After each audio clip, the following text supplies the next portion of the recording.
Last year, Taiwan officially arrived on the Olympic breaking stage. For the first time ever, breakdancing, also known as breaking, is an Olympic event, and Taiwanese b-boys and b-girls were competing against the best in the world at the 2024 Paris Games. This moment has been years in the making. Taiwan has long had a thriving street dance scene, and now the world is finally taking notice. But this isn't just a story about Taiwan. It's part of something bigger. How street culture, born in one part of the world, travels, evolves, and makes an impact far beyond its origins. For years, I have personally seen Taiwanese high schoolers and university students take over public spaces. For example, Taipei May Station, Chiang Kai-shek Memorial Hall, Sun Yat-sen Memorial Hall, turning empty concrete spaces into their personal dance studios. Boomboxes blasting, sneakers sliding, bodies flipping, these dancers have carved out a space for themselves despite the academic pressures and conservative school culture that often push students toward more traditional paths. For them, street dancing isn't just a hobby, it's an identity, an act of rebellion, even, as an outlet of self-expression. And now, those very same dancers who once participated and practiced in train stations and public plazas are representing Taiwan on the world stage, but their journey started long before the Olympics. Taiwan's b-boys and b-girls have been making waves internationally for years, winning championships in France, competing at the Asian Games, and proving that they belong in a global breaking community.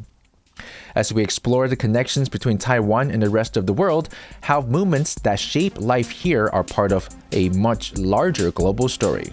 Today, we're doing that through the lens of dance. I'm Joey Chou, and this is Beyond the Reefs.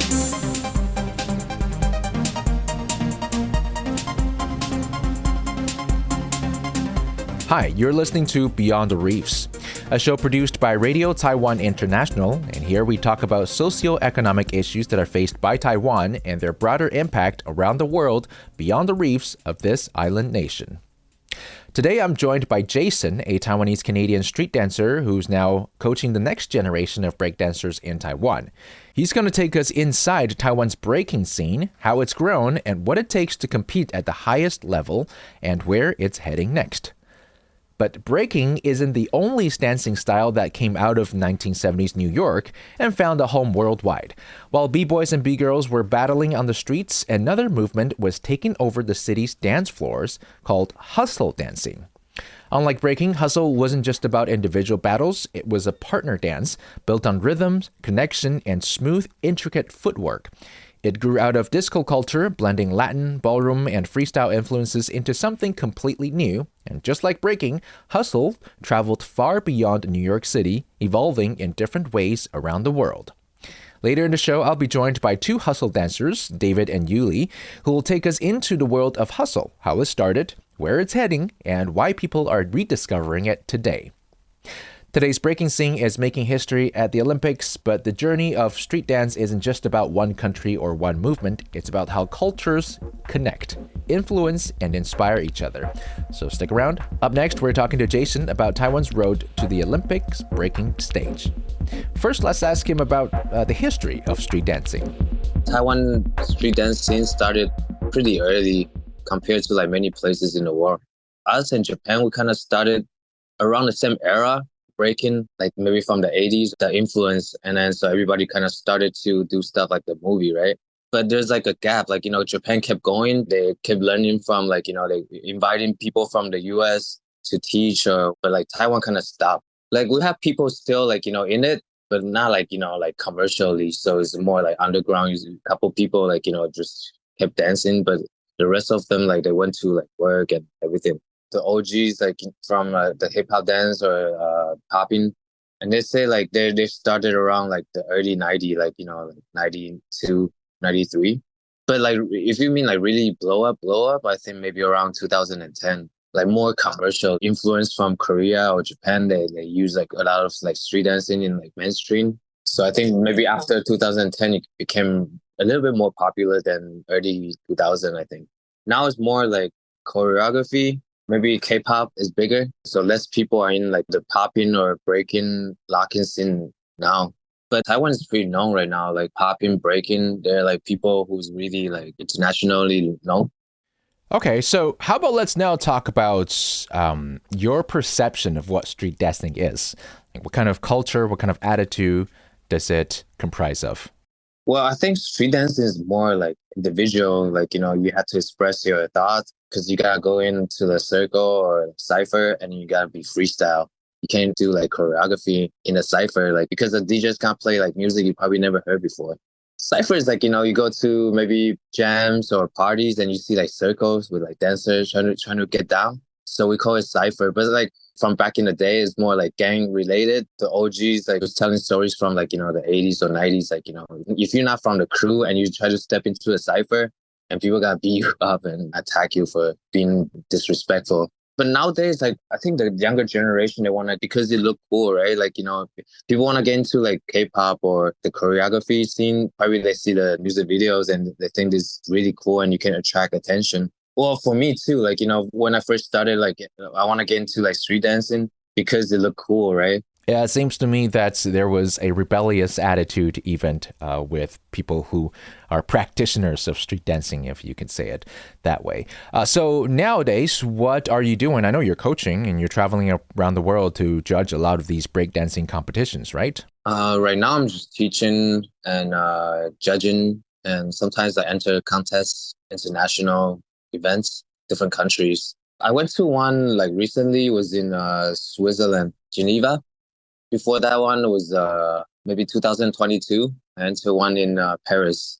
I used to have this walking, dropping class like every week, but I kind of stopped it like recently because like my schedule has been like really weird. Like sometimes I post like stuff on my Instagram or like dropping class or workshops. You can check, or Jason Crazy Bones if they're interested. Before when I started, like my goal used to be like being number one or like winning competition. But now I feel like more like, I want to be myself, like at the moment. Because like, back in the day when I started, like, enter contests or whatever, sometimes you don't feel like yourself and you're trying to force yourself to do stuff. Like right now, the goal is on the stage or performing or enter battles or teaching. I just want to be the same person like I am when I'm like, like calm and like, just at home dancing, and then put that on the stage.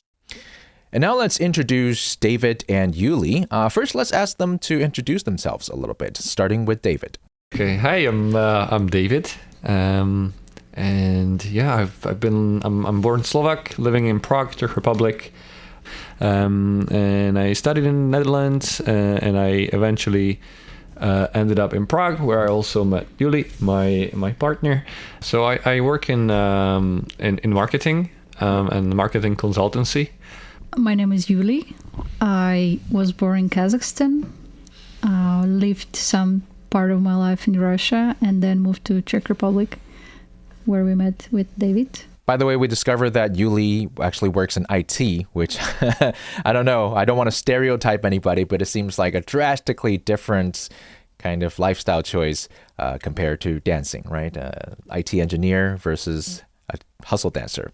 But that's what's so interesting about this culture, is that it allows for self-expression, and the need to self-express, well, it's not tied to any particular occupation. So let's first discover exactly what is hustle dancing. To visualize what hustle is, it's a communication of two individuals, similar somehow to salsa dance in a way how patterns look. The original hustle looks like you are showing off on the stage, presenting yourself, presenting your partner, similar to ballroom dance styles. And there is another branch of new style hustle that is a combination of original hustle with street dance styles, which looks a bit differently, more freestyle, but still the communication between partners is crucial. Okay, I know it's kind of difficult to visualize something in a podcast. How about let's talk about the competition side of hustle dancing. Is there a competition? And if so, how is it acted out? How do the judges grade your performances? Yes, there are major part of evaluation comes from technique. These are the basics which form the dance. Also, presentation is evaluated. Then there is musicality, I believe. How you can react to the music. If there is a part of the song which slows down, then are you able to also slow down your moves or kind of react to the music? Usually the DJs, so there are DJs actually playing at these competitions, and it works in a way that there is some kind of pre-selection happening. So there is all the couples dancing at the same time. Judges are walking around. There are, I think, well, I don't want to guess now, but let's say five judges walking around, and they each have their own category which they are marking for, selecting the couples which are the best, and then they will go into the finals. And the finals work then more kind of on individual couple levels. So the couple is called out and they're dancing in front of everyone. Okay, that's so very interesting. So first I can hear the major difference of it from breakdancing, or the similarities. Let's start with the similarities. So it sounds like the music is impromptu. So you don't always know what kind of music is happening. You have to react to it. Yes and no, because there are different divisions as well in competition. There is a showcase division where you show your choreography. So you bring your own music as well. Okay. I see. But then most of the divisions, like Jack and Jill, for example, where you don't even have your own partner, you are randomly selected and matched with a random partner, and then you both are pretty much freestyling to music you never heard. That's one of the categories, and there you don't choose the songs. And that's the cool part, because when you said that judges walk around the room, now that's starting to sound like ballroom dancing, where the music just plays, you keep going, and it's a whole room of people like coupling up and dancing. Is that also a part of hustle dancing? Yeah. It refers more to the original hustle, how it looked throughout the years, mostly in US. In Europe, it looks differently. And here it comes to interesting part, which resembles more to breaking, that there also incorporate hustle into battling. There are battling competitions where couple compete with another couple, and the audience watches, cheers, and even like choose right or left. So depends on the type of the event, depending on the community which organizes the event, it might be different. So the one we go to, the Congress now, is more of the original style, kind of ballroom. Where like, as David just described, like just a bunch of people on the floor continue to dance for how long? Like the judges are judging as they walk around. So how long do you have to just keep on coming up with new moves? Up to 15 minutes. Holy cow, really? Yeah. Wow. So it's kind of 10 songs. Okay.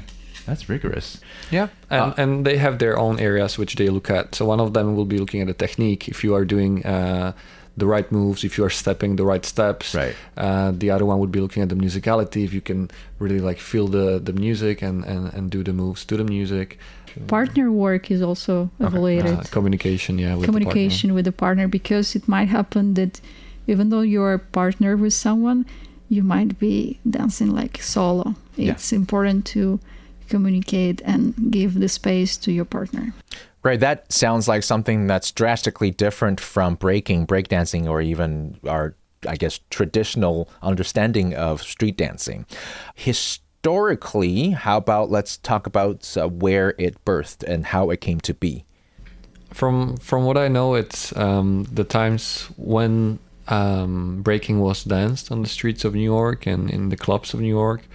It was kind of missing this aspect of a guy dancing with a girl. You know, the street dancers, they were cool. They were able to battle between each other.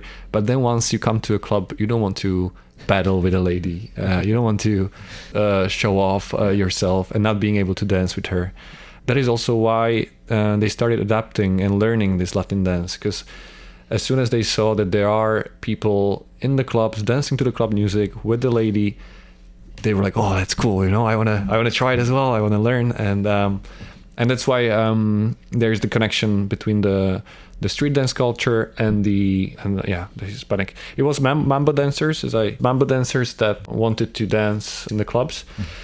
but there was no mambo music being played at the time in New York, and it was the era of disco and disco funk, and so they had to adapt to to those times. And so they took what they knew, which was the mambo dance, and changed it into a bit of a new count, I believe, and so it makes sense into the music that was played. David and Yuli, you're both here in Taiwan this very weekend, or I should say this past weekend by the time the show airs, for a competition or a convention of hustle dancers. Can you talk about this event, please? It's the first Asian Congress held by Taiwanese hustle community. Usually, or like historically, Congress happens to be in US, so that's why it's the first one. It's pretty much the biggest celebration a dance community can have. It consists of usually several days where teachers from around the world are invited to teach the different workshops, to share the knowledge that they have. So it's a great opportunity for the dancers of the style to come in, socialize, so meet people from around the world and learn pretty much from the OGs or from the new blood. It's also like the community itself already has, some of, like Yuli mentioned, some evolution. For example, in Canada, there's a very big community in Vancouver, or there are teachers from Montreal coming in. And yeah, there are communities from UK I saw coming. Then we have Finland, Germany, a bunch of people from US, and then Japan as well. So it's a quite nice international kind of small world or small environment that kind of meets in different parts of the world. And this is the first Congress happening in Asia ever, so we couldn't miss it, and we are here. Right. Well, we're glad that you are here, and I hear that you are going to be visiting Japan for the next Congress or competition of hustle dancers. So do you feel like hustle dancing is expanding? Is it a growing market? Definitely it expands. Some time ago, there was only one community in Taipei, saying about Taiwan specifically. Yeah. Now it expands to more and more cities. And thanks to traveling possibilities, people exchange, get to know it, thanks to social media, and definitely more people start to learn it. Also coming from street dance styles. We can definitely see a growing interest, young people coming in, because it's, I think, much more relevant for them from the music perspective. One important thing we forgot to mention, I think, is that the music that is played on these events is something that we listen to. It can be anything from hip-hop through house, through the original disco funk, and you are able to dance with a partner. And that's, I think, so unique that almost none of the other ballroom dances or Latin dances have. You really, in those dances, usually have to stick with kind of the music that it's like made for. But this was actually made for music that we enjoy. Yeah. If people are interested to join, definitely a good place would be on Instagram. The Taiwanese community is account called Hustle Hustle TW all together, and all the information is usually shared there. Okay. So people can reach out. Yes. But since we're representing Czech community of hustle, you can see us at New Style Hustle Praha. Yeah, it's a New Style Hustle and BRAHA all together, also on Instagram. We are definitely reachable on that account. Okay, New Style Hustle PRAHA. Yes. All in one word, too. Yes. And that concludes our conversation with David and Yuli, as well as Jason, about street dancing. If you want to follow hustle dancing, which is at least foreign to me before I met with David and Yuli, go ahead and check them out on Instagram and different social media accounts that they just mentioned. Though, once you take a look, I'm pretty sure that you might have already come by content that is considered to be hustle dancing. I know I personally have seen YouTube shorts, and that's our conversation about dancing today here on Beyond the Reefs.